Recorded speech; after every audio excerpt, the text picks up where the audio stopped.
10 € offerts et votre premier dépôt doublé avec le lien en description. Les amis, bienvenue, j'espère que vous allez tous très bien. Je suis trop content de vous retrouver pour cette nouvelle vidéo et j'espère que vous passez une excellente semaine. Parce que c'est pas une semaine comme les autres, bien sûr. C'est une semaine avec une petite musique qui commence à se faire entendre tout doucement. Dans 4 heures, la Ligue des Champions reprend ses droits. Et c'est costaud pour les clubs français aussi. Dès ce soir, Monaco-Villa, 18h45. Match hyper important pour les Monégasques. Et bien sûr, le déplacement des Lillois à Anfield pour tous mes amis Lillois qui vont profiter un max. Quel régal. Et après, j'entends quand même en trame de fond 22 matchs d'affilée sans perdre. Moi, je trouve que ça sonne bien. Donc, souhaitons beaucoup de courage, de force et de réussite à nos clubs français. Sans oublier que la grosse affiche de la semaine, en France mais de partout, c'est demain soir. C'est un match pour la survie. On n'aurait pas forcément pensé que ce serait le cas, mais ce Paris Saint-Germain, Manchester City, dans la nuit parisienne, dans cette magnifique soirée qui s'augure au Parc des Princes, c'est une rencontre sous très très haute tension. City est 22e, Paris 25e. Pour survivre, il faut être top 24. Paris a 7 points, City 8 et une différence de but favorable. Ils sont dans une meilleure position. Pour Opta, il n'y a que à peu près 12% de chances qu'ils finissent en dehors des 24 premières places, 25, 26, 27. Le Paris Saint-Germain, c'est plus. Le Paris Saint-Germain, c'est 28%, à peu près 28% de chances de ne pas voir le prochain tour. Bon, ça veut dire, si je compte bien, 72% de chances d'y être, de survivre. C'est pas si mal. Il y a des raisons d'être optimiste. Mais c'est sûr que c'est un match hyper décisif. Et pour le Paris Saint-Germain, une défaite serait pas rédhibitoire, éliminatoire, mais dans ce cas-là, il faudrait absolument l'emporter à Stuttgart dans une semaine. C'est un match très compliqué. Et 2 nuls, ce serait difficile. Je pense que théoriquement, c'est pas impossible pour Paris de se qualifier avec 9 points, avec 2 matchs nuls. Mais c'est compliqué, et ça dépendrait aussi des résultats de Stuttgart avant ce match. Et je crois qu'ils jouent Bratislava aujourd'hui, donc ça sentirait pas très bon, bien sûr. Paris-Stuttgart aussi, c'est très chaud. Le 25 contre le 26 actuellement. C'est méga tendu. C'est sûr qu'il faut au moins une victoire pour Paris. C'est quasi sûr, à mon sens, qu'il faut une victoire pour Paris. Alors, pourquoi pas, demain soir, au Parc des Princes, dans un match de gala, où le Paris Saint-Germain est légèrement favori selon les bookmakers. Ils sont à 2,45. City 2,70. C'est très serré. Et le match nul est là à 3,80. Ça, c'est les cotes, comme vous le savez, les amis, que vous trouvez sur Winamax, mon sponsor et mon partenaire. Vous avez accès, avec le lien en description, à la meilleure offre de bienvenue de France, si ça vous intéresse. Vous faites un premier dépôt, le dépôt minimum c'est 15 €, il se retrouve instantanément doublé en pari gratuit, et vous recevez en plus de ça, grâce à l'offre spéciale Winamax Willou, 10 € supplémentaires immédiatement en cash. Donc 15 € se transforment en 40 € avec lesquels vous pouvez parier, notamment sur ce match. Si vous le faites, merci, parce que je suis rémunéré à chaque utilisation de ce lien. Donc si vous avez déjà prévu de vous inscrire sur Winamax, que vous êtes majeur, n'hésitez pas à le faire avec mon lien, je vous en serai très reconnaissant. Mais bien sûr, comme je dis, interdit aux mineurs, et faites attention avec les paris sportifs en général. C'est très incertain, encore plus en Champions. Ok. City en tension, c'est vrai, City est en train de faire une des pires saisons de son histoire récente. Ils sont 5e en Première Ligue. Ils ont connu entre fin octobre et début décembre une série de... ça fait beaucoup de rouge là. 7 matchs consécutifs sans victoire, 6 défaites dans le lot. Ils ont été tapés par le Sporting 4-1, ils ont été giflés chez eux par Tottenham 4-0, ils ont été remontés de 3 buts par Feyenoord 3-3, et ils ont perdu contre Liverpool à Anfield. C'est pas déshonorant de perdre contre ce Liverpool, encore moins 2-0, mais l'addition elle aurait pu être plus corsée. 3,57 XG à 0,84, j'y étais, franchement City n'a pas eu grand chose dans cette rencontre, et Liverpool beaucoup plus, juste pour signifier un petit peu la différence de niveau, alors que c'est un City qui est City quoi. Et City 4 fois vainqueur de la Première Ligue d'affilée. C'est un Manchester City qui, quand même, sur les 2 dernières campagnes de Champions, n'avait pas perdu le moindre match. 22-23, ils vont au bout et ils produisent une performance générationnelle. C'est une des meilleures équipes de l'histoire récente, ce City 22-23. Et 23-24, ouais, ils sont éliminés par le Real Madrid en quart de finale, mais avec 2 matchs nuls, éliminés au tir au but. Officiellement, ça compte pas comme une défaite dans les livres. Donc ouais, c'est ce City-là qui se retrouve dans cette difficulté-là. Et même si ils ont brisé leur série de mauvais résultats après Anfield, une rencontre où il s'était pas mal fait tancer et où Pep Guardiola avait appris que peut-être il allait être viré le lendemain, en tout cas de la part des supporters de Liverpool. Il avait répliqué avec 6. Au lendemain de ce match, il n'a pas été viré, bien sûr.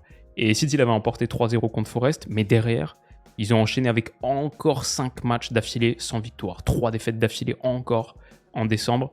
C'est très très compliqué pour ce City où même si ça va mieux depuis quelques semaines, ils sont par exemple sur 4 victoires sur leurs 5 derniers matchs et un nul. Ils ont battu Leicester, West Ham, Salford, Ipswich Town avec quelques gros scores hein, quand même.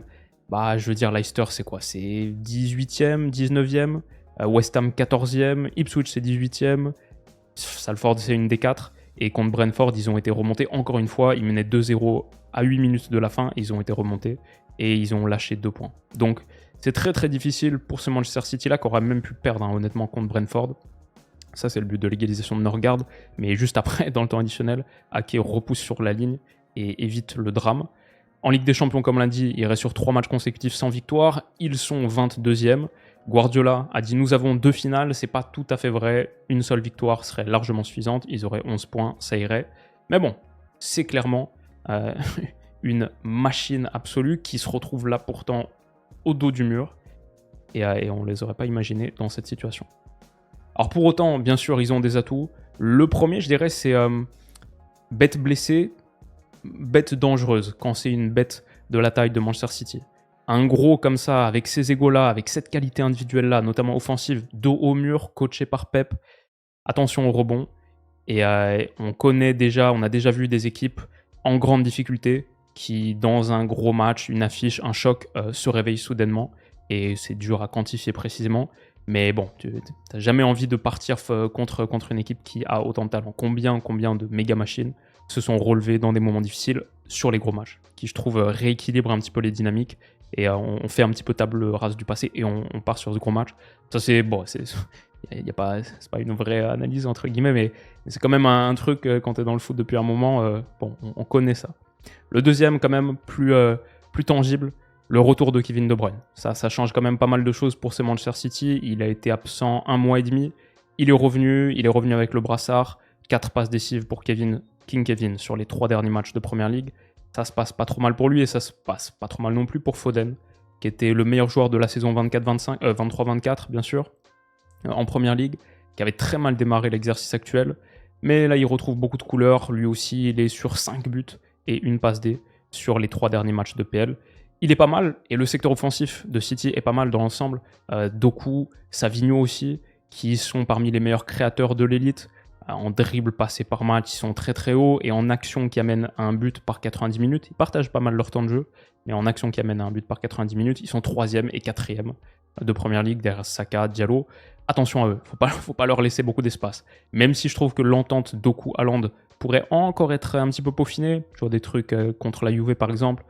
Ouais, il y a une poche au second poteau, Doku a passé son vis-à-vis, il adresse le centre dans cette poche, mais Haaland a fait l'appel premier poteau, ils se comprennent pas, petite frustration. Ça peut être mieux encore, mais t'as pas envie de leur laisser beaucoup d'espace. Donc attention, quand même, sur la qualité des individus à City, notamment offensivement, ils peuvent faire mal à tout moment. Par contre, les points de vulnérabilité, ils sont très très visibles. Le premier, combien de fois on va le répéter cette saison, mais no Rodri, no party, bien sûr, out toute l'année. Son apport est difficile à mesurer tellement il est vaste. C'est le ballon d'or, c'est le meilleur joueur du monde. Et il n'est pas disponible. Ça change beaucoup de choses pour ce Manchester City qui n'a jamais été impérial en transition défensive, mais là c'est devenu un point de vulnérabilité critique. Sans Rodri pour stabiliser tout ça, pour être cette figure de contre-pression, pour éponger les contre-attaques adverses. On l'a vu contre la Juve, avec McKennie qui s'infiltre dans le demi-espace là, ouais. Gundo, c'est très difficile par exemple dans ce rôle, il ne réussit pas à le combler. Je l'ai vu aussi contre le Sporting par exemple, avec cette perte de balle, voilà, tu lances qui reste dans la profondeur, difficile.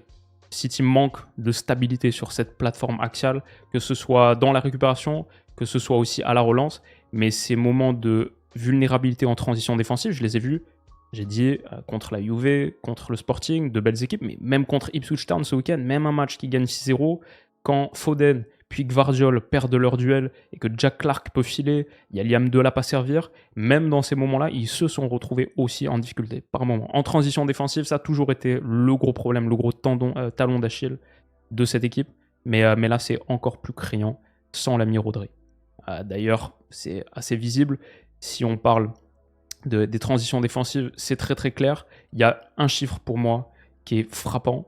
Quand je regarde les actions défensives d'équipe en Ligue des Champions Et quand on regarde le volume combiné de tacles et d'interceptions, où est Manchester City? Tout en bas. C'est les derniers, 36e sur 36. Et alors, oui, de très très loin déjà, mais j'entends que parce qu'ils ont un énorme volume de possession, le volume de possession numéro 1 de la Champions, c'est logique qu'il soit plus bas. Après tout, si tu as moins le ballon, plus le ballon, tu vas moins avoir d'opportunités de réaliser des tacles et des interceptions, c'est mathématique. Et c'est un argument que je suis totalement prêt à entendre si le Bayern, qui a le 2e volume de possession de la Champions, n'avait pas le 3e volume de tacles et d'interceptions. Si le PSV Eindhoven n'était pas co-leader avec Benfica en tacles et interceptions, alors qu'ils ont, je crois, le 6e volume de possession de la Champions. Paris est dans le top 10 aussi en tacles plus interceptions, avec le 3e volume de possession de la Champions. Voilà, il y a clairement un problème dans l'activité défensive, et ce City souffre énormément sans ballon. En Ligue des Champions, ça se traduit en buts, en occasions concédées. Ouais, 9 buts encaissés pour City, c'est autant que Sturm Graz par exemple. Et en Première Ligue, 29 buts encaissés, ça en fait seulement la 9e défense. 29e défense quand même pas, mais ça en fait la 9e défense de PL avec 29 buts encaissés. Ils ont beaucoup de mal sans ballon. C'est visible en transition défensive, même leur bloc médian, je le trouve pas très serein. Même Kyle Walker, il sera plus là, ok, mais sur son côté, City a été très très vulnérable à ce petit ballon par-dessus renversé pour Kenan Yildiz, et après il se fait battre en 1 contre 1, c'est une incursion simple dans la surface adverse pour la Juve, et en plus derrière au repli, il n'y a pas grand monde. Cette ligne de 4 se retrouve régulièrement livrée à elle-même, en l'absence encore une fois de Rodri. Contre le Feyenoord, et typiquement dans ce Rodri rôle qui bouche les trous, qui empêche l'adversaire de se retourner, qui vient monter très très haut à la pression, aussi haut qu'un numéro 10 sans ballon, Gundo fait plus le job. Et Rodri le faisait, mais là, quand il se fait retourner et que derrière, il souffre un petit peu à la course, le cardio, l'endurance, on voit que c'est aussi un problème au milieu. Et en plus, quand derrière, tu cadres pas le porteur, que le gars peut être servi dans le dos de la ligne, d'une ligne qui est battue aussi sur cette profondeur, ouais, City, encore une fois, a beaucoup de mal avec ballon. C'est visible sur tout ça. Et le manque, l'absence de Rodri, elle est aussi visible sur la propre phase de relance de Manchester City. Ils peuvent être pressés, ces Citizens-là, par le Paris Saint-Germain de Luis Enrique, parce que le Feyenoord l'a fait aussi. Dans ces moments où un Rodri te calme, te tranquillise, te stabilise, là c'est un ballon perdu à 35 mètres, et après c'est 5 joueurs qui sont immédiatement battus, et c'est une ligne défensive qui se retrouve en grand péril. Sans Rodri, tout est devenu plus difficile. C'est pas le seul problème de cette animation défensive déstabilisée et défaillante, mais ouais, je crois que ça joue pas mal. Donc tout ça, ça m'inquiéterait un petit peu si j'étais Citizen. Aussi, quand je vois cette équipe qui manque un petit peu d'énergie, d'endurance et de force dans la bataille des entrejeux, dans la salle des machines, le fait d'avoir un jour de repos en moins, ils ont joué dimanche après-midi contre Ipswich Town, ça pourrait aussi leur coûter quelques forces supplémentaires en déplacement au Parc des Princes. Alors, Paris, dos au mur, c'est vrai, mais Paris qui va mieux depuis un moment, n'a plus perdu de match en compétition officielle depuis le Bayern, fin novembre. Ils sont sur même 8 victoires d'affilée, si on compte la victoire au tir au but, on ne devrait pas la compter comme une victoire, mais si on la compte, c'est 8 rencontres avec un dénouement positif d'affilée, on va dire, pour le Paris Saint-Germain, sans avoir été pleinement convaincant, quasiment jamais, franchement. Même en Coupe de France, ça a été compliqué. Mais quand même, ça fait du bien. Et Paris, il y a plus de vert que de rouge, déjà ça on va dire, c'est une bonne chose. C'est dommage pour eux qu'ils ne puissent pas compter sur Kfara, qui a fait son premier entraînement, mais qui n'est pas qualifié pour la phase de Ligue, qui le sera si Paris se qualifie pour les playoffs, et éventuellement les huitièmes de finale. Mais là, il ne pourra pas jouer. Malgré ça, le simple fait que Paris n'ait pas de blessés, là je vois Marquinhos incertain, mais normalement il tient sa place, ça c'est quand même une belle différence par rapport aux précédentes saisons. Il y avait un moment, Paris est arrivé sur chaque match de Champions avec des forfaits majeurs, Neymar, Mbappé, X, Y, Z. Là, franchement, les forces sont au complet. Ça, c'est plutôt une bonne chose. Si je devais être optimiste pour le Paris Saint-Germain, je dirais, comme on le rappelle à chaque fois, que leur campagne est une des plus malchanceuses de l'histoire de la Ligue des Champions récente, très sous-évaluée. Si on fait le différentiel d'XG, XG produit moins XG encaissé, le XGD difference, ils sont à plus 6,6. C'est la 6e meilleure performance de la Champions. Il y a seulement le Bayern, Liverpool, l'Atalanta, le Barça et City qui fait mieux que ça. Si Paris avait simplement un niveau de réussite standard, ils seraient top 6 de la Champions sur les matchs qu'ils ont fait pour l'instant. Contre le Bayern, jusqu'au rouge d'Ousmane Dembélé, au moins sur la première demi-heure, je trouvais qu'ils étaient plutôt bien rentrés dans ce match. On va dire au moins jusqu'au but de Kim. Ça ne veut pas dire qu'ils auraient dû remporter ce match, mais je pense qu'il ne faut pas être trop sévère sur la production. Surtout contre l'Atlético Madrid. Ça, c'est encore plus visible contre l'Atleti. Normalement, ils doivent gagner ce match 9 fois sur 10. Et je sais pas, même sur une rencontre où on a été assez sévère sur le jugement, le PSV Eindhoven, ils finissent quand même avec 2,5 XG à 0,2. Le seul match où je les ai trouvés vraiment inférieurs, c'est Arsenal. Mais dans l'ensemble, ils ont régulièrement produit ce qu'il fallait pour l'emporter. Contre le Bayern, ouais, les chiffres sont pas bons. À 11 contre 10, pourtant en ayant plutôt bien rentré dans le match tactiquement pendant une demi-heure. C'est normal qu'ils perdent sans doute, mais contre le PSV, ils auraient dû gagner. Contre l'Atlético Madrid, ils auraient dû gagner. Ils sont très très mal payés. C'est le Paris Saint-Germain, c'est la meilleure performance défensive en XG encaissé de la compétition. 4,4 XGA, c'est mieux qu'Arsenal, c'est mieux que l'Atalanta, c'est mieux que Liverpool, c'est mieux que le Bayern, c'est mieux que tout le monde. Défensivement, les mots sont peut-être pas aussi profonds que ce qu'on pense. Le vrai problème, bien sûr, ça c'est quand c'en est à ce point-là, ça commence à devenir peut-être moins de la malchance que symptôme de signe de quelque chose de plus profond. Ouais, la sous-performance offensive, elle est catastrophique. Moins 6,1 quand tu fais but moins XG. Ils ont produit 6,1 XG de plus que de buts qu'ils ont marqués. Je veux dire, c'est quasiment du jamais vu après 6 matchs. Il n'y a que 3 équipes qui sont au-delà de 3. C'est Bologne, Girone et l'Inter. Et sinon, au-delà de 2, tu peux en ajouter 3 autres. Salzbourg, Leipzig, le Real. Et voilà, Paris est là. 6, moins 6, c'est colossal et ça changerait tout d'être simplement à la médiane. Je ne demande pas de surperformer des XG comme Barça, Dortmund, Atlético Madrid, Milan, Monaco, Lille, Juve, etc. Mais simplement d'être à la médiane, comme par exemple Leverkusen, le Celtic, ça changerait énormément de choses. Donc c'est un manque de réussite, c'est aussi un manque de qualité, et c'est le fait de jouer sans neuf, de ne pas avoir de tueur dans cette zone. C'est vrai que tout ça, ça compte. Et c'est dommage de ne pas être avec un neuf, parce que quand je vois là où City souffre en particulier, là où ils ont concédé le plus d'occasions contre des équipes avec de vraies pointes, contre la Juve, Vlahovic ouvre le score dans le dos de Gvardiol, avoir une cible à viser là sur ce centre de Yildiz, ça a permis à la Juve d'exister encore plus dans ce match. Et ça a été aussi le cas contre le Sporting. Vlahovic et Gyökeres sont les deux bourreaux de City cette saison en Champions. Gyökeres, ça fait très très mal dans le dos régulièrement à la profondeur, donc que ce soit de la présence dans la surface de réparation, que ce soit une menace dans le dos de la ligne haute, Vlahovic, Gyökeres, c'était de vrais atouts pour les équipes qui affrontaient Manchester City. C'est dommage pour Paris de ne pas être dans cette configuration-là. Alors, ma question sur ce match, qui gagnera la bataille de la possession? On se la posait déjà contre le Bayern, le calcul a été un petit peu faussé par l'exclusion d'Ousmane Dembélé. Comme on a dit, City, c'est le plus gros volume de possession de cette Champions. Paris est 3e. Paris Saint-Germain de Luis Enrique a jamais envie de céder le ballon. Donc, à quoi va ressembler ce match tactiquement? J'ai beaucoup de mal à l'anticiper.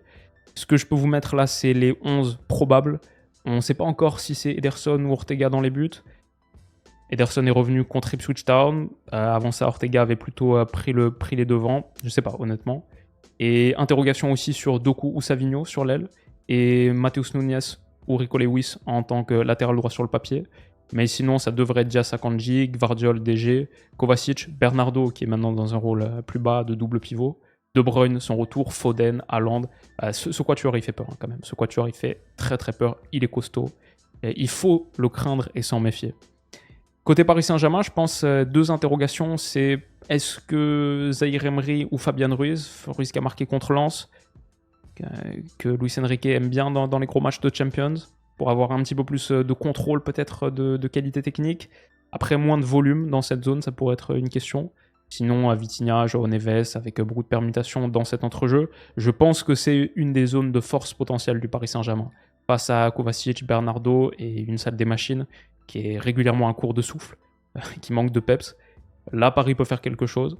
Après, sinon, je me suis référé à la composition contre Monaco, le trophée des champions. C'était la meilleure équipe. Hakimi, Marquinhos, Pacho, Nuno Mendes, Donnarumma, Saouké. Dembélé était en 9 contre Monaco, mais là, il devrait retrouver sa place sur l'aile, je pense, avec Barcola. Et l'interrogation, c'est qui dans l'axe? Gonzalo Ramos, ça semble improbable. Désiré Doué peut-être tient la corde. Ce serait intéressant. Doué, Dembélé, Barcola, ça ressemble à quelque chose. Sauf si Luis Enrique va avoir peut-être encore plus de contrôle, de qualité technique avec Kang In Lee, mais Lee en champion, ça m'a rarement convaincu. Alors que Doué sort d'une belle prestation contre Salzbourg. On verra à quoi ça ressemblera. Je dirais que c'est à peu près l'état des forces pour l'instant. Alors, qu'est-ce que ça va donner? Comme on l'a dit, niveau cote, le favori c'est Paris. Ils sont là à 2,45. Manchester City à 2,70. Pourtant, 73% des gens partent sur les Sky Blues. Pour moi, c'est plus le nom. Hein. C'est plus le nom qu'autre chose. Et bien sûr, City, ça fait flipper. Comme on a dit, la qualité individuelle du quatuor de devant, Haaland, De Bruyne, juste cette paire-là, mais t'ajoutes un Foden qui revient bien, et que ce soit Doku ou Savigno, et même en sortie de banc, la possibilité de faire entrer l'un des deux, en plus sur un côté droit où on sait que Paris Saint-Germain aime énormément se projeter avec peut-être le meilleur joueur de la saison, Achraf Hakimi, avec Dembélé qui est la solution offensive numéro 1. Ça peut faire ça, attention. Et juste ce quatuor, ouais, dans une vraie forme en ce moment, Foden, Kevin De Bruyne qui sont de retour, juste ça peut être suffisant pour remporter ce match. C'est vrai, il faut le savoir.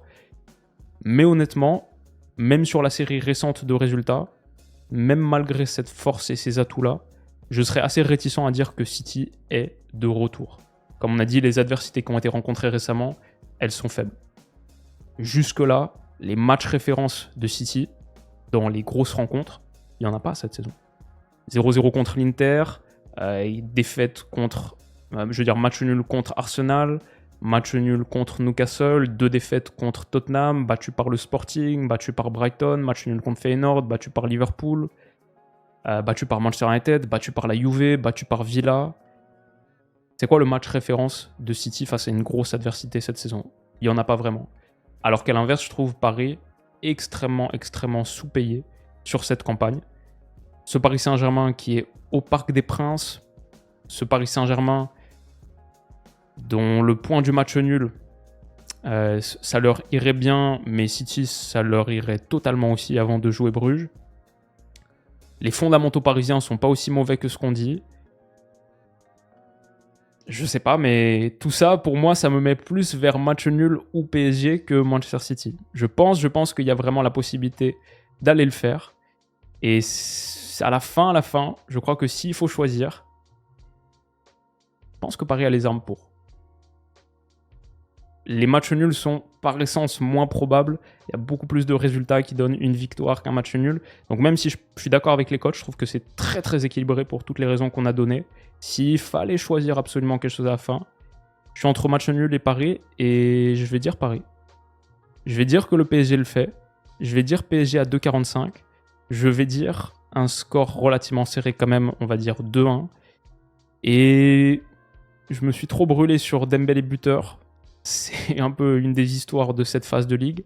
Alors je pense que le Bambi devenu Mufasa, énervé contre Lens, je crois que Bradley Barcola à 3-10, c'est pas une mauvaise idée. Je l'ai perdu, mais ouais, il était un petit peu plus haut. Bradley Barcola à 3-10 sur une victoire 2-1 pour le Paris Saint-Germain. Et peut-être Bradley qui fait son match référence. Je le souhaite. On verra. Qu'est-ce que vous en pensez, les amis? Ça va être très costaud. J'ai hâte d'y être. Bien sûr, vous aurez le débrief 1 heure après. Mais ouais, je pense qu'il y a l'opportunité pour le faire de Paris. Il faut se méfier de la qualité offensive de Manchester City. Bien sûr, ils peuvent remporter ce match. C'est City. Mais c'est pas le City des dernières saisons. Il y a vraiment quelque chose à aller jouer. Et il faut, de toute manière, pour Paris. C'est 3 points frais. Tellement de bien. La dernière fois, on se penchait sur le cas de Michael Olise. Quel surnom lui donner? J'ai beaucoup aimé vos propositions, notamment une qui était le diplomate pour toutes ses nationalités, son style très élégant, classe. Quelqu'un a dit le gentilhomme aussi, un peu le truc gentleman britannique et tout, référence à son passé à Crystal Palace, sa nationalité anglaise aussi. J'aimais bien, mais à la fin, la meilleure suggestion, quelqu'un me l'a mis dans les commentaires, le Sphinx. Je suis tellement d'accord avec le Sphinx, parce qu'il a ce côté multiple identité, à la fois sur ses nationalités, mais aussi son identité de jeu. Il est cette chimère footballistique, ce mix de plein de variétés d'animaux différents. comme le Sphinx. Bah, Olysée, c'est un buteur, c'est un passeur, c'est un dribbleur, c'est tout. Son radar statistique sur FBref, je vous laisse aller voir à la merveille. On en a parlé l'autre jour. Il est extrêmement, extrêmement complet. Ouais, il a les cheveux longs un peu du Sphinx. Il a quelque chose de très félin aussi dans son style. C'est un joueur magnifique, c'est un de mes joueurs préférés en ce moment. Et j'adore le Sphinx, qui est bien sûr une créature énigmatique. On ne sait pas tout à fait comment la placer, mais elle a tellement de charisme. Et elle a la réponse à beaucoup de problèmes. J'adore le Sphinx pour Michael Olise, et maintenant je vous demande bien sûr, c'est risqué, hein, juste avant le match, mais je vous demande Bradley. On le surnommera du coup, on lui donnera son surnom, peut-être dans une analyse de demain, peut-être on se le garde pour, on le donnera peut-être sur l'analyse de Paris City. C'est ce qu'on va faire, Dans le débrief de Paris City, on surnommera Barcola, peut-être ça dépendra de son match aussi, mais ouais, c'est un peu risqué, mais j'attends vos propositions pour mon copain, le petit bonhomme, Bradley. Merci d'avoir été là les potes, j'espère que cette petite preview vous a hype. Vous êtes chaud pour le match? Vous êtes chaud pour cette semaine de Champions? Est-ce que vous êtes chaud pour 2 semaines de Champions d'affilée? Est-ce que vous êtes chaud pour 6 semaines de Ligue des Champions sur les 8 prochaines? Ça va être une folie. On embarque dans le grand tunnel du foot européen. Et bien sûr, je serai à vos côtés.